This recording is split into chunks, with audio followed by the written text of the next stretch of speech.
Hello, and welcome to another video of me drawing things and talking about them. For this one, it is based on a story that my mom would always tell us about the oven. She would always tell us to check inside the oven before we turned it on, because when she was little, she ended up leaving a frog puppet in the oven one time. And I think, luckily, her mom did actually end up checking the oven before the frog puppet got burned, but that would make for a much less interesting image, so here we are. For this one, I started out with pencil on a Post-it note, and so that meant that here I had to go in and separate out that line work, that sketch line work, so that way I could have just the lines on top of my digital work. When you work digitally, there is an alpha channel or a transparent channel where you can work underneath it and you can put things on top of or underneath other layers without having to worry about that white space, or in this case yellow space because it was on a Post-it note.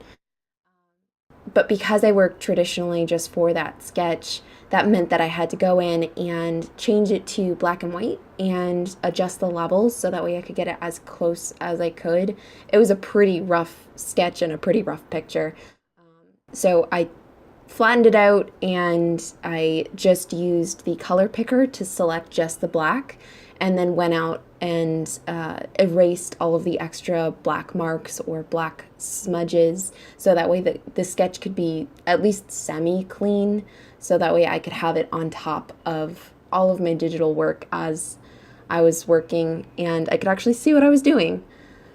So here I'm just coloring it in, and for this one I didn't have to worry about trying to choose a particular style to go with because I wanted it to look a little bit more cohesive and fit together with the previous one that I did of my dad and the Dragonfly lunchbox.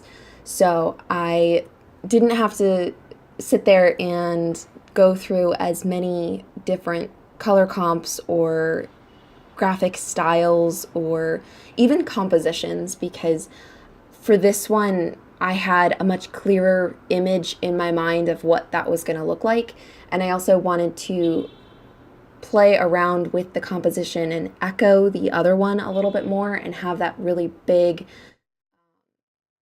non-character element as the biggest point, and then have the character as the smaller one, just sort of emphasizing that story point rather than the character.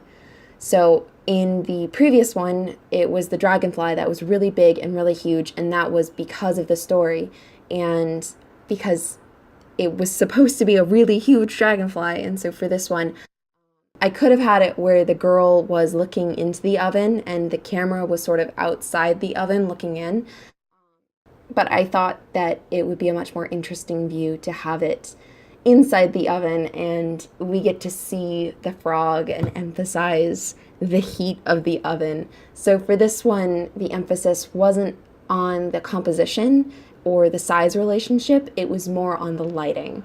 And so it was a lot easier to wrap my mind around at the beginning and do that. Here with the glasses, you can see that I was trying to get them as close as possible, just hand drawing them both. I like to be able to do that, to hand draw both sides of a symmetrical thing, but sometimes it can be a lot more economical and sometimes it makes a lot more sense to just copy and paste what you already drew and just flip it in reverse, and that's perfectly acceptable. I know that a lot of times some people will do that for digital sculptures as well, for 3D images of people. You can work in a way that both sides of the sculpt go at the same time. So you only have to sculpt one side of the face and the other one is already done. A lot of people will work that way up till a certain point and then turn that mirroring off so that way it looks a little bit more organic. But for a shape as simple as this girl's glasses, it did not matter at all. And here I'm just doing her hair. I would really love to practice hair more and learn more about it because I've seen some illustrators do really beautiful hair, and I would like to become one of those illustrators that can do really really beautiful hair because it's a very fluid way of adding more action to a character or more action to a piece just by having that secondary motion involved of their hair following through on that main body action. So for her in particular, I was trying to make it where it emphasized her running towards the oven to try and save the frog. And hopefully it, works out. Again, it's something that I would really love to learn more about and do hair in much greater ways. These hands, man, these are probably my least favorite part of the piece is the hands and the arms. But I wanted it to look like she was reaching in towards the oven, and hands are also something that I need to work on, especially in foreshortening, which is where it's coming towards the camera and the things in the distance are smaller than the things reaching towards you. Those things are getting bigger.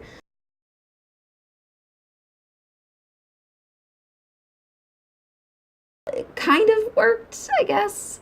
It doesn't look like she has huge monster hands, but I'm not happy with them.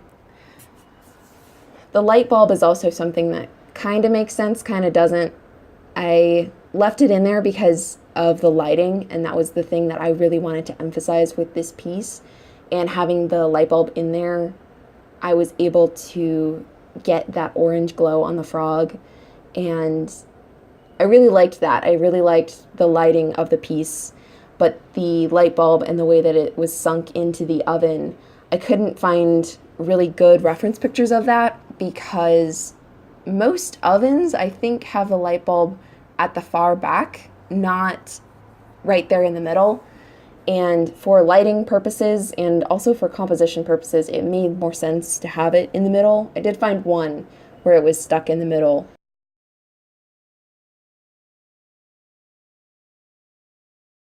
I don't think it's the most successful way of doing the light bulb. And here I'm finally getting to the lighting and emphasizing the glow of the heating rods up top there and trying to make it look as hot as possible and just really, really warm that frog up and make it look like he is in danger. With the frog, I had a lot of fun with him. I didn't want it to look exactly like Kermit the Frog, but definitely like a frog puppet. My mom really loves the Muppets, and she grew up with the Muppets, and so I don't actually know whether it was a Kermit puppet or whether it was just some generic frog puppet. But to me, I always think of Kermit when she talks about the frog puppet because of her love of Muppets. I was going to add stitches onto the frog to sort of emphasize that he was fabric and he was sewn, but I decided against those because it would have cluttered up his texture, and because you technically aren't supposed to see the seams on puppets. That's why they're made out of fleece, because it hides those seams very well. And they also use a stitch called the Henson Stitch, where basically it folds the fabric in on itself as if you sewed it inside out, which sometimes you can't do on puppet pieces. So they use the Hanson Stitch, and there was one time when I worked at Walgreens that a mom came in and she was looking for a stuffed animal that she had gotten there previously, like a few months back, for her daughter. And her daughter just absolutely loved that toy. But the toy had ripped, and the mom didn't know how to sew. And so the mom came in looking for another one of those toys, and we had sold out. And the daughter was really disappointed, and the mom was really frustrated because she had been to several stores already looking for this toy. And when she told me that it was just because one of the seams had ripped, I had asked her, why doesn't she just sew it back up? And ultimately ended up showing her how to do the Hanson Stitch. And she was so happy, and the daughter was also incredibly happy that now she had her toy back, she could play with it again. And so I think of that every time I think of the Hanson Stitch now, as it's an important skill to learn, learning how to sew. And with something like that, I'm sure the mom could have used a really, really simple stitch. It just would have been evident on the outside. The Hanson Stitch is only fancy because it folds in on itself and you don't see it from the outside. So here I'm adding more lighting and really getting that frog puppet to look like he is about to catch fire. Lighting is something that I really, really love playing with, and I want to be able to do more of. And for this one especially, I feel like the lighting helped a lot in creating that sense of danger and sense of urgency, and emphasizing why you shouldn't leave the frog puppet in the oven, or why you should check the oven before you turned it on. For this one, again, going back in and working with, just like with the last one, working with a character that already exists, and the background was strangely difficult yet again. But I think for this one, I ultimately got there, just like the last one. Now the girl's face as well is, just like the hands, something that I'm not 100% happy with.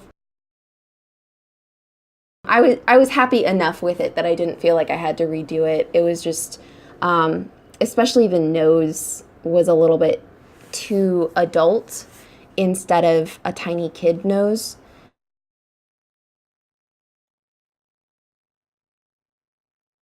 So again, going back in and adding more shading to try and bring the skin color away from the background color, so that way the two were distinguishable from each other. I went ahead and added a little bit of the glow onto her fingers as well, as they're approaching the oven and getting a little bit warm as they do. For the dress, I knew that I wanted it to be yellow because yellow is a color that always reminds me of my mom. She really likes yellow, and it's a bright, shiny, happy color, and very sunshiny. So yellow was the color that I knew I wanted to make predominant on her and her clothing. For the background, I had a little bit of a struggle trying to get it where the frog puppet was not lost and neither was the skin color. And because of the difference in value and difference in color between the two of them, I ended up with this blue and purple faded kind of background, which I think works really well. I like it, and I kind of like that it's just a void instead of a proper background. I think that would, if it was a full room back there, it would be very distracting. And just like with the dragonfly and the lunchbox, I didn't want to draw the full lunchroom because I wanted just the characters and just that scene and story to be evidence and to be the focal point. Here you'll see me sort of drawing on top of what I've already got, and this is the lighting layer. And then I go in and up in the top right, I go ahead and change the blending modes. I have a brush that I got a while back. It is pretty large and very lightly textured, so it works fantastically well for adding this lighting and adding a little bit more color, kind of like an Instagram filter almost, on top of things that I've already got. And for this one especially, since I wanted to emphasize that really orange glow, I had a lot of fun with lighting on this one, and I want to do more pieces with lighting.